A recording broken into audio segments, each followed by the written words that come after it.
제가 보기에는 한 20%, 30%는 다른 것 같아요.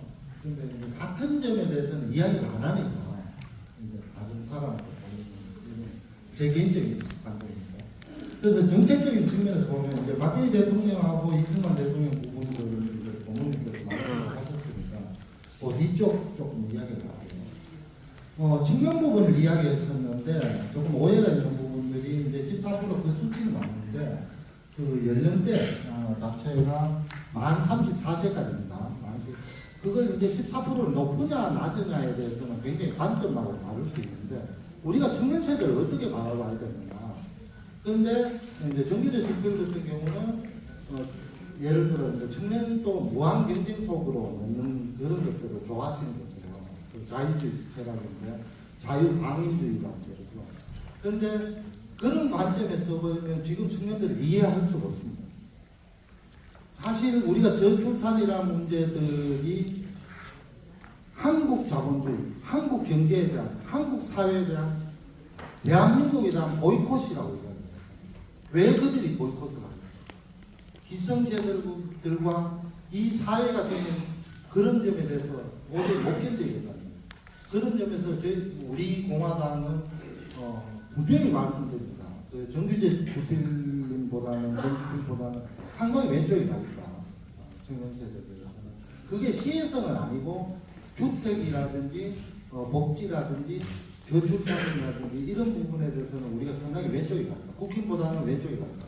약간 진보적으로 가 있다는 말씀을 드리고요. 그런 점에서 그런 차이들이 맞냐 틀리냐의 문제가 아니고 우리의 방향성의 문제이기 때문에 이것들은 맞다 틀리다라고는 말씀을 못드리겠습니다. 다음으로 이제 분권 문제인데, 지방 분권은 굉장히 착각을 하고 있어요. 뭐냐면 제가 보기에는 정규제 주필님은 대표님은 수도권 중심주의자예요. 그런 관점으로서는 한국의 문제점을 하나도 풀 수 없다. 왜냐? 한국의 문제점 제가 들어볼게요. 가장 큰 문제는 우리가 이렇게 한번 들어보세요. 저출산. 다음. 그것도 있는데 가장 큰 거. 지방 분권, 수도권 집중, 그죠? 저출산, 그 다음에 뭡니까? 집값이죠. 집값인데 그것이 교육하고 연결되어 있어요. 이 세 가지, 저는 삼중 나선이라고 합니다. 세 개가 이렇게 돌면서 크게 겨울이 바람처럼 커지는 문제인데, 이 문제를 해결하는 방법이 교육에서 찾을 수도 있고 지방 분권에서 찾을 수 있어요. 왜 그러냐면 제가 말씀을 드릴게요. 우리가 출산 비율이 지방이 높습니까? 서울이 높습니까? 지방이 높죠. 시골로 갈수록 한 명 정도 더 나아요. 근데 지금 0.7이면 그런데 1.3명 정도, 1.5명 되는 지역도 있어요. 그러면 정규제 주필님 같이 서울 중심으로 갔을 때 어떤 문제가 생겼어요? 우리는 저출산으로 그냥 걸어갑니다. 그 다음 교육 문제.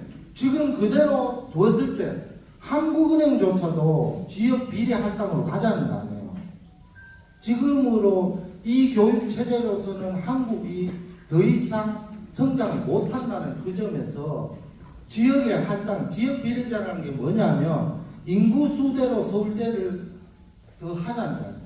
우리는 거기까지는 약간은 동의를 하는데, 그렇지만 이제 대표님께서 말씀하신 게 뭐냐면 메가시티에 지금 대구 경북 통합하지 않습니까? 그죠?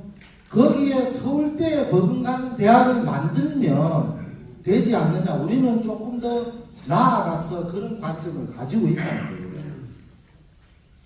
여러분, 여기서는 맞다 틀리다가 분명하죠? 안 분명할 것 같아요. 박수들이 안 나옵니다. 그러니까 뭐냐면 착각을 하고 계시는 게 지방의 세금들이, 세수들이 지방에서 나오시는 줄 알고 있어요. 아니에요. 중앙에서 지방 교부세로 다 내려가고 있어요. 그렇게 자립하고 있는 도시는 지금 서울 정도밖에 없습니다. 서울, 경기, 울산도 지방 교부세를 받고 있어요. 그죠? 그러면 지방에 우리가 취할 정책은 뭐냐? 저번에 보도자료를 잘 보신 분들은 알겠지만 법인세 같은 걸 낮춰가지고 지방에 투자를 기업이 들어오게끔 하고 선순환으로 기업이 들어오면 뭐가 됩니까? 고용이 되죠, 그죠? 그러면 청년이 안 떠나죠, 그죠? 그러면 소득이 늘죠. 그 학생들 그걸 보고 그 직장을 보고 지방에서 바로 대학을 가는 겁니다. 그런데 지금의 대학 체제로는 안 되니까 크게 뭉쳐서 서울대만큼의 예를 들어 좋은 대학이 있으면 굳이 서울로 안 간다는 그런 정책을 우리가 폈는데 일부분만 보고 그렇게 비판하는 것은 맞지 않다 이렇게 보고 있어요. 그 다음에 이제 부의 불평등을 하셨는데 부의 불평등은 그분 말씀이 맞아요. 그런데 하나를 또 지적을 안 했어요. 한국이 소득 불평등도 세계 2위입니다. 미국 다음으로 소득이 불평등해요. 여러분들도 아시지만 월급을 모아서 자산이 되는 거 아닙니까? 그죠? 적금을 부어서. 그러면 어느 순간에 지금 서울 집값이 계속 늘어나고 소득 불평등도가 늘어나면 부의 불평등도가 커지는 거예요. 그러면 저는 우리 공화당은 아직까지 부의 불평등에 대해서 세제에 대해서는 아직 확실한 그게 없기 때문에 아직 조금 유보 상태입니다. 세제에 대해서는 유보 상태인데 그런 부분에 대해서는 조금 더 우리가 하는데 그분 같은 경우는 전에 제가 알기로 그 정규제 TV 하기 전에 펜앤마이크 있을 때 상속세를 완전히 제로로 만들자는 그런 사람 책을 거기서 펴냈어요. 그게 맞는 입장입니까? 그렇게 하면 사회가 좋아집니까? 상속세를 제로로 만들려면 어떤 기존 가정이 필요하냐면 소득세를 스웨덴 같이 한 80% 받아야 돼요. 소득세하고 상속세는 같이 가는 겁니다.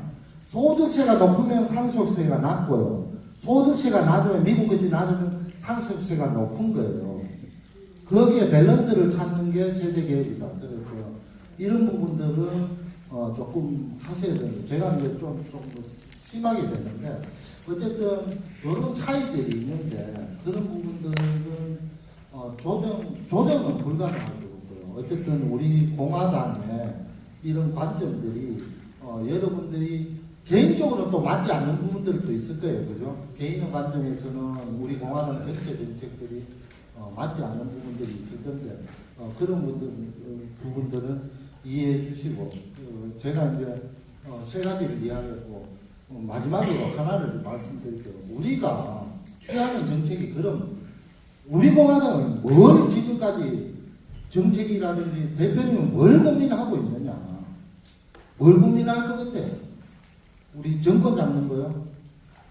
잡으려면 정책이 있어야 되고 전략이 있어야 되고 또 이제 대표님이 있어야 되는데 뭘 고민을 하고 있느냐 하면 차별성 아닙니까? 그죠? 그 차별성은 어디서 오는 겁니까? 어쨌든 정책 쪽에서 오는 거잖아요.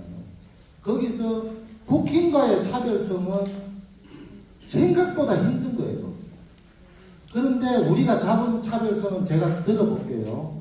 국힘은 대표님이 항상 말씀하다시피 기득권 정당입니다. 그 이해되시죠? 예, 지금 또 상속세를 내리고 부자 상속세만 내리는 거죠. 제가 법인세 내리는 거는 비판을 안 하잖아요. 그죠?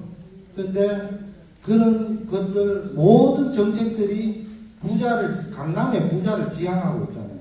근데 우리는 그게 아니다 라고 해서 어쨌든 서민 지향 쪽으로 가는 겁니다. 그런데 여러분들이 어렵게 느끼실지 모르겠지만 우리 정책들이 제가 경제학을 하는 관점에서는 그 사람들은 요 강의하고도 이제 연결이 되는데 그 사람들은 과거에 머물러 있다면 우리는 미래를 생각하는 정당이라는 걸 나중에 한번 강의에서 말씀드릴게요. 그 다음에 저희들 더불어민주당하고는 뭐가 다른 것 같아요? 저는 굉장히 서민적이잖아요. 정책들을 하잖아요. 근데 전에 이야기했지만 더불어민주당식의 서민정책, 기본소득제를 하면 진짜 좋은 의도로 하는데 가장 나쁜 결과가 오는 그런 정책이다. 그런 거에서 우리가 다른 정책을 취한다. 이렇게 보시는 거예요. 예를 들어 그런 것들이 이제 소득주도 성장 이런 것들. 그래서 여러분들이 제가 이제 감히 말씀드린데 정규재 주필님이 만약에 우리 공화당의 정책에 대해서 진짜 비판하고 싶으면 우리의 100대 공약 그리고 80대 공약이 있거든요. 그것을 읽으시고 정규재 주필님이 말씀하셨잖아요. 여기에 두 부류로 나눈다고. 내 방송을 보는 사람과 내 방송을 보지 않는 사람. 저는 두 부류로 나눈거예요. 우리 공화당 라이브 그리고 조원진 대표님의 말씀을 듣는 사람과 듣지 않는 사람. 그래서 기본적으로 듣고 우리 것들을 이해하고 난 뒤에 조 대표님과 예를 들어 정규재 지표님이 또 한번 토론을 할 수도 있고 제가 또 하면 할 수도 있고 그런 것들을 공개적으로 제안을 하면서 요 강의가 아니라 강연을 시작하도록